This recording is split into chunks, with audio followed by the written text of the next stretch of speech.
song, everything must change, nothing stays the same, it's time to move on. Because if you don't, you stay too long at the fair, and they may then ask you to leave. So I just want to say thank you. Please give Rosemary and Bobby all your support as we move forward. Thank you forever. We are adjourned. I was awarded the Educator of the Year for retired teachers because of my 54 years as an educator. 31, which were the best, were in the St. Louis Public Schools as a teacher, assistant principal, principal, director, and executive director, followed by 8 years as superintendent of schools in School District of University City, and the last 15 as an endowed professor of urban education at the University of Missouri, St. Louis. Put that all together, 54 years of experience as a teacher and administrator, and I loved every bit of it. I think one of the things is his leadership skills. He's able to garner rapport with people, and that's what he has done with this organization. But he also did that with the people that work for him, because I noticed that a lot of us came from out of the classroom. I saw him walking down the hallway when I was in a school teaching. I had no reason why he was there, but later on is when he asked me about taking a position. And so he's very observant. He's quiet with it, but when you meet with him, you know that he has seen a lot. And so he's one of those quiet leaders, but he leads by example also. Until this past August, I was president of the St. Louis County District Library Board for 14 years. As a result, the administrative building at Spady and Clayton is named the Lynn Beckwith Jr. Administrative Building, which says that I must have done my work well. I currently serve as Chairman of the Board of Trustees for the Westside Missionary Baptist Church. I'm on the Missouri Historical Society Board and the United Way Board. And I love working, and I feel that the way you keep yourself healthy in part is to keep active.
And you can just talk to me. I'm going to stand right here.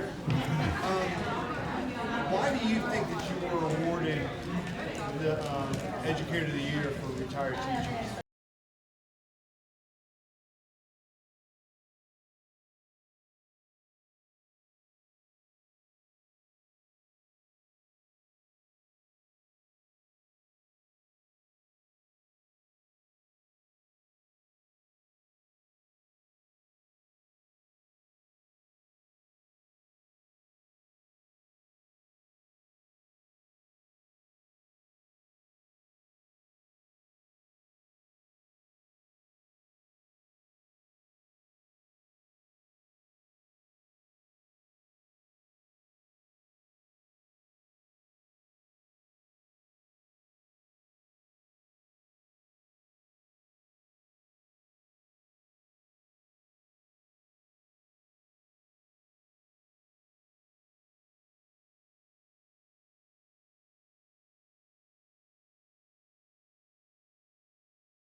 one of the things that we always do was that he started meetings on time.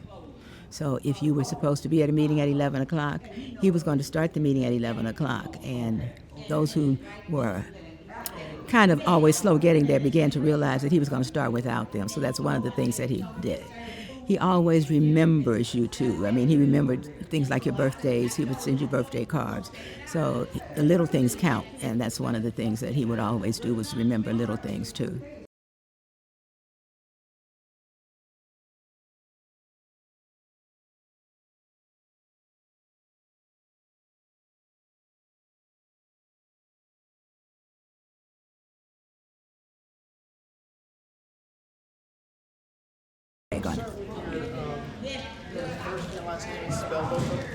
My name is Dolores, Dolores, middle initial B. I always use that because that was my maiden name. And Malcolm, Malcolm, Dolores B. Malcolm. So, Dr. Beckwith, you won for retired teachers. Correct. Well, as chair of the committee, it was an easy job. Number one, and I told him this afterwards, no one else wanted to apply. So it was easy because no one felt that they could go up against him. And when we read his vita, even though I knew him well, there was still a lot of stuff in there that was even added to it. So it was just hands down that he would be the Retired Educator of the Year. So you've known him since he retired? I've known him since before then. I worked for him. In fact, he selected me for a position. So what makes him stand apart as a retired educator? Do you have anything else you want to say about Dr. Beckwith? Well, he, as I said, he sets as an example, but he also lets you know what he expects, so you know what his expectations are.